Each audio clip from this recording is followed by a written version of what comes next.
When did your something is very wrong here gut instinct turn out to be right? It was a rural highway that had a few driveways on it. The car in front of me was making a left turn into a driveway and was waiting for cross traffic to stop. I kindly leaned back and took a deep sigh. And then immediately felt impending doom. My thought was, wouldn't it be freaky weird if I got into a car accident? Then a dump truck rear-ended me at 70 miles per hour. By all means I should be dead, but I actually walked away with nothing more than shattered glass ending up all over my face. Because a utility truck between us, I was saved from death. Started learning to play the alto saxophone when I was 11 at my Christian primary school. Absolutely hated my music teacher. There was something about him that made my body physically react in a get away from me manner. I would frequently beg to skip lessons. Fake being sick. Tell my mum I hated it and didn't want to learn anymore, so eventually she took me to a private external tutor. Fast forward to 10th grade. He was sentenced to jail for 8 counts of sexual misconduct and 3 counts of statutory RE. My mum never questioned my gut after that. I'm so thankful I never was alone with that man. My aunt's dog always gets anxious during storms and hides in their basement. There's not much she can do to comfort him. So at this point, she doesn't usually bother trying, and just waits for the storm to pass. But one night, about 2 years ago, there was a really awful storm while she was reading in her bedroom. She got a feeling that she had to go check on the dog right then, and went down to the basement. While she was down there, a huge tree fell, smashing half her house. The bedroom she'd been reading in was completely destroyed. High school. I came home early one Friday evening to find that my house just felt off. It's so hard to describe, but the feeling I got walking into my living room just immediately had me on alert and didn't feel right. I walked into the kitchen to find a half-eaten burger from McDonald's, which I found strange. Called out to my parents. Got no response. Called them on their cell. Got no answer. 30 minutes later my brother called to tell me that my dad had a heart attack and to get to the hospital. Thankfully it turned out okay. But my gut quite literally knew something bad had happened the moment I stepped in the front door. A coworker I've always found to be a little off and didn't like spending time with. We all thought he was off a little, but we wrote it off as just normal. It geek weird. Last Friday he was arrested for child PRN, sexual exploitation of children, and sexual assault of a minor and videoing me. But one of my best friends growing up, her mom told me this story. They had just bought this house that had a built-in swimming pool. My friend had a little brother who was under the age of 2 at the time. Everyone was taking a nap, but unbeknownst to the rest of the house, the 2-year-old had woken up and decided to go outside on their deck. I guess the mom woke up and had this terrible feeling come over here. Without hesitation she quickly checked on her children. Panic set in when she couldn't find the 2-year-old. She found him face down in the pool. He did survive the whole ordeal. If she wouldn't have felt that gut feeling to wake up, that little boy wouldn't be here today. I wish I could give more details on the story, but it was only told to me once when I was about 12. Tons of comments here, so not many will see this. But one day I was finishing up an essay in the library of my college when I saw someone through the slightly open blinds running.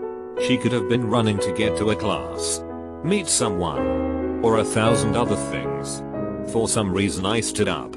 My girlfriend saw me stand up and ran to me immediately, and we ran out the emergency exit of the library. We then ran to the opposite end of the college where everyone was acting normal. We climbed down to the river, called my dad to pick us up down the road, and left the campus following the riverbed.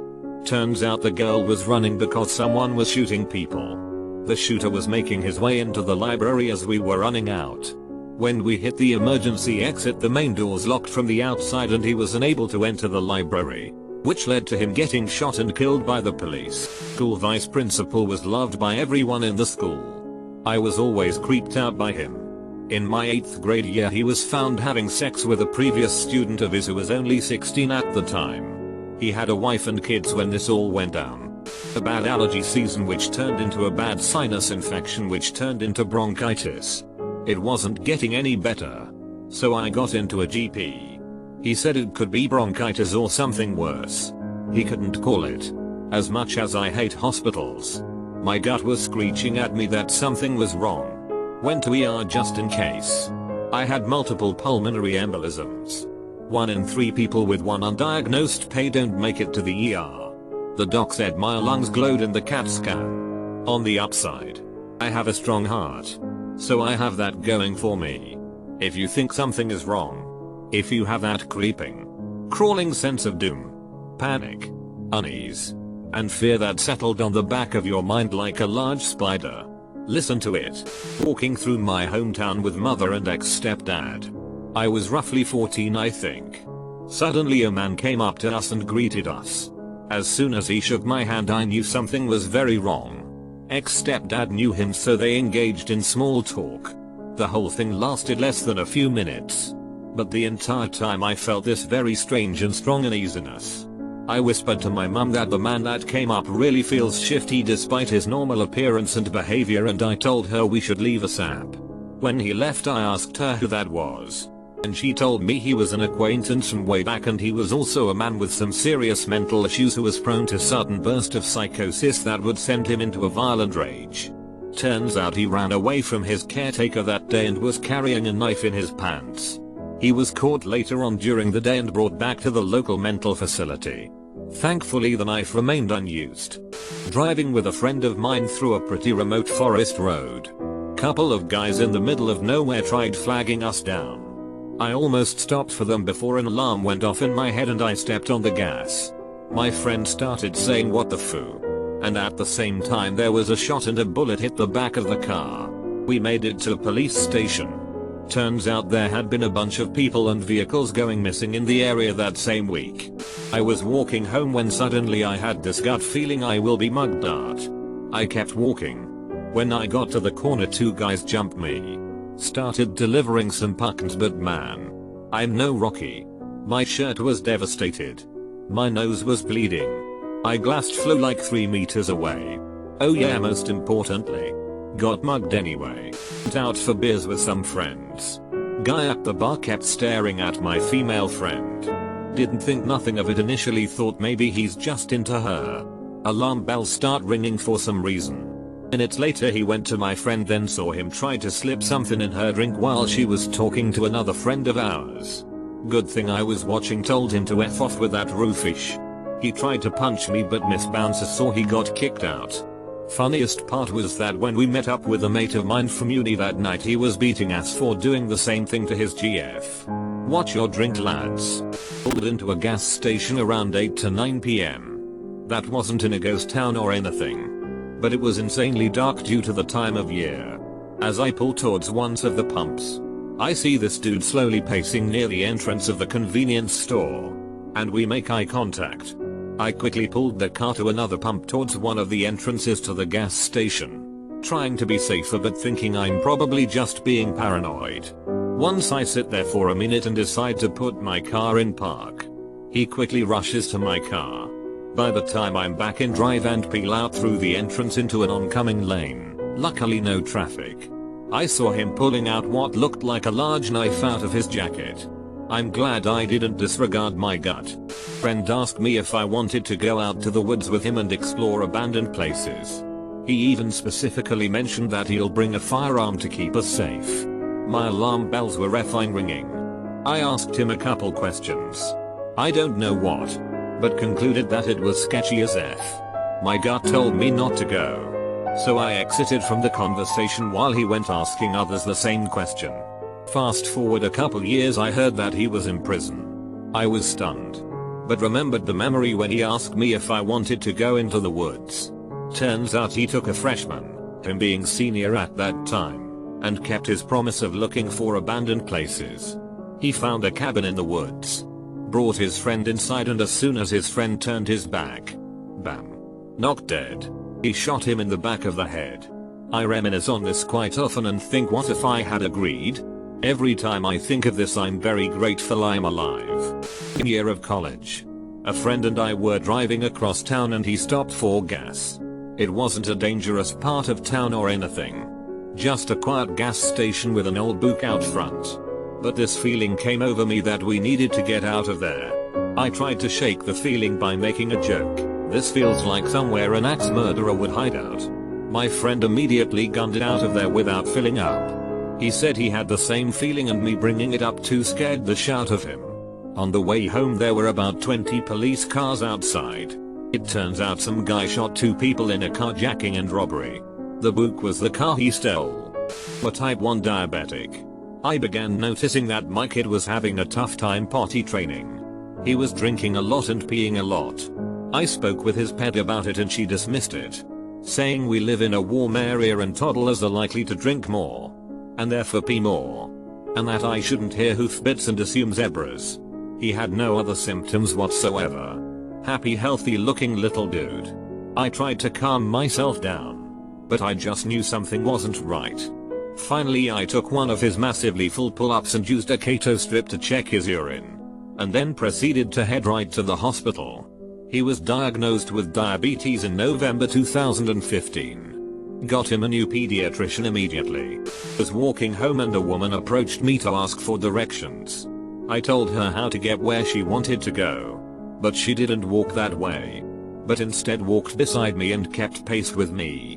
This made me incredibly uncomfortable. So I said have a nice day and doubled my speed, not running, but outpacing her significantly.